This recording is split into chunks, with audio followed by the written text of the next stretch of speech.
Okay, hi YouTube. Um, this is Rosetta Nesbitt, and I've made a couple of YouTubes based on some concerns I had about how people need to know how I met God and some of the things that I've been feeling I've kind of expressed on YouTube. And to me, it's not about getting famous, but it's about having a voice.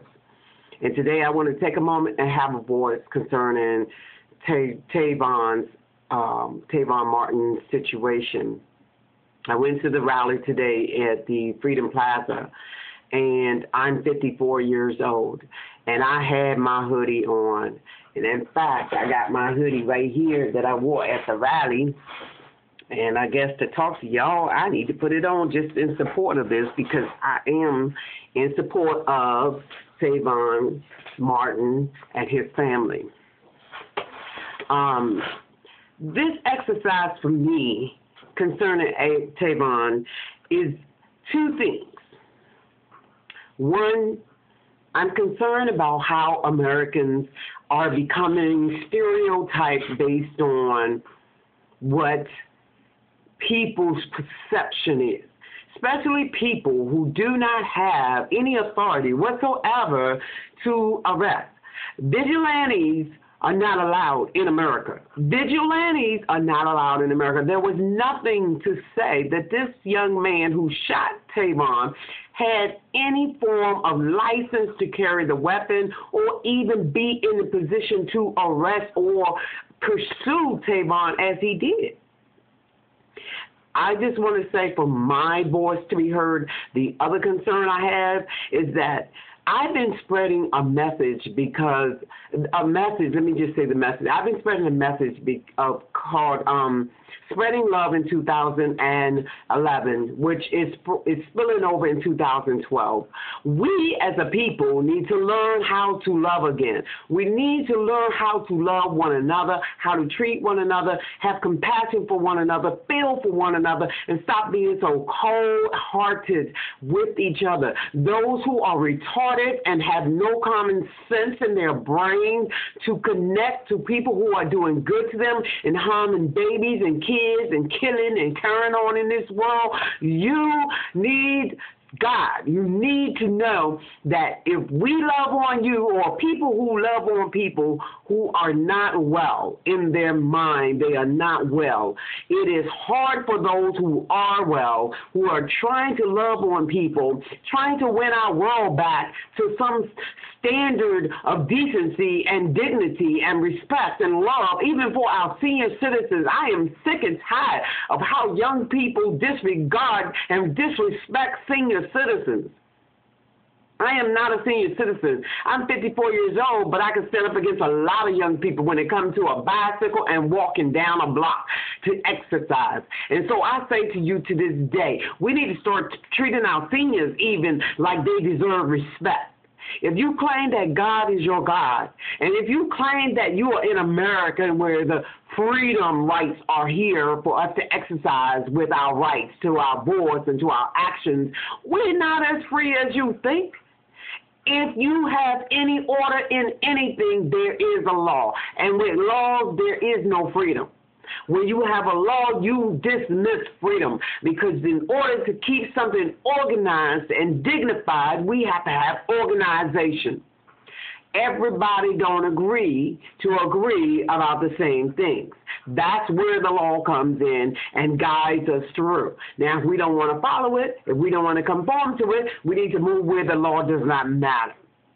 Because I am so sick and tired of our children suffering, our children doing damage to each other and to their parents, and our parents doing damage to their kids, kids going into foster care. For what? Why are kids going in foster care? Because the parents cannot take care of kids that they're having because they're on some type of addiction, which our doctors are just handing over like popcorn and peanuts and Skittles, and they just give you a narcotic today like it was just something out of a candy store. I have to tell my doctors in a heartbeat, don't give me that crap. You give me some Motrin or some aspirin first. They want to first give me some Demerol or some Percocet like my pain don't respond to Tylenol. Come on now. You feeling me? Who's addicting our young people? Who's making this addiction happen? Who's the one that's doing this? People, we're dealing with a bigger source, and that bigger source requires a big another source, and that big another source is Jesus Christ. We need to conform to the ways of the law of the Bible in the Ten Commandments. Not so much the Bible word for word, but the Ten Commandment laws of spirituality, which is thou shalt not have another God before me. Thou shalt not commit adultery. Thou shalt not covet thy neighbor's things. And it goes on and on and on. Those are not so much Bible laws, but they are spiritual laws. We ought to, if we want to be in the spiritual realm of life, we want to live on this world, on this earth here, and get along with each other, we need to abide by some law. I would rather abide by the laws of the Ten Commandments any day than to abide by the laws of man. But since I got to live among men, I got to follow the laws of man as well as the laws of God. In order for us to get it together, we have to love one another. We have to love each other. Love each other. If I touch something that belongs to you, don't beat me up before you even tell me that is yours. At least let me know that is yours. Everybody is on the defensive. Everybody is on the defensive. You can't even say something to some people before they're ready to cut your throat open for saying it, because their interpretation is that of a state of paranoia. They think that we're saying something to harm them, but in actuality, we're just trying to be caring and loving and criticize in a positive way. But people can't even take that. We think Trayvon was a tragedy. Yes, Trayvon was a tragedy to this whole society, because in the end it shows us human beings that we are all predators, that we need to get it together. We are not ants and we are not grasshoppers. We are the giants. We're the ones that rule the animals, and we're the ones that rule the grass, and we're the ones that rule the land. And if God gave us the land and the grass and the sun and the little animals and stuff to rule, why are we predators of one another? What is it that we want so badly that we're willing to hurt another human being for it? Can you tell me this? Because I am so upset with the fact that one man can take it upon himself to become a vigilante. We have enough corrupt cops as it is, and he wasn't even a cop. But even if it was a cop, they would at least suspend him while the investigation is going on, and he will not get paid, or they would expend him with pay and make him stay arrested to the house until they do an investigation. This man didn't even get not one of those situations put on him. And he was not a cop. He was not a guardian for the neighborhood. He was nothing. And then his own wife is going to complain to the police officer about his abuse to her. Now, if he got a temper on that he flicks on his wife, you got a 17-year-old kid walking around with some Skittles and some iced tea in his hand coming from a store. He's not into harming anyone. He's trying to eat his stuff. Evidently, I can look at Trayvon's pictures. I see Trayvon with this little white hoodie on. And then this hoodie, to me, it looked like Trayvon got sugar, like he got white spots on his face. If you look deep enough, that boy likes sugar. Okay? And when somebody gets sugar that bad, they're not going to want to, when they first get the sugar, they're not going to try to come at you. Sugar is such an addiction with kids that I know with me, I'm 54 and I like sugar, okay? I like me some Skittles, and that's just the way it is. I love some Skittles. But my thing is like this, okay? If I love candy, if I love sweets, and I just came back from the store to get these sweets, right? Why in the world would I stop and with my sugar in my hand, you know what I'm saying? Why would I stop and try to get the attention of someone that I'm doing something bad to cause them to do bad things to me. I'm focusing on the sugar. Now look at Trayvon's complexion. I want y'all to see his complexion. That boy got sugar worms all over his face. Those spots, you see the different white spots? That's when a child eats a lot of sugar. Okay? If I don't know if you see them on my face, but you might, because I like sugar too. Hey, Trayvon, what's up with the Skittles? What's up with the candy? What's up with the sugar? But let me tell you something. I'm trying to say to you that when you are excited about getting something that you love, especially sugar, it could be like cocaine sometimes. It could be like having your first drink and you're addicted to alcohol. Sugar is like candy, okay? To kids, it's candy. And he just came from the store with plenty of it. What could distract him that he would not want his candy over getting shot for something? This don't make no sense to me. And I'm a godly woman, okay? I'm a godly woman. But I just want y'all to know that love is the only thing that's going to save our children. Love is the only thing that's going to cause a revolution to happen in this United States if we don't get it together. I don't even know if it's us, number one. We keep saying it's the people, it's us who need to do something, but we are doing stuff. That's what I want y'all to know. We are doing stuff.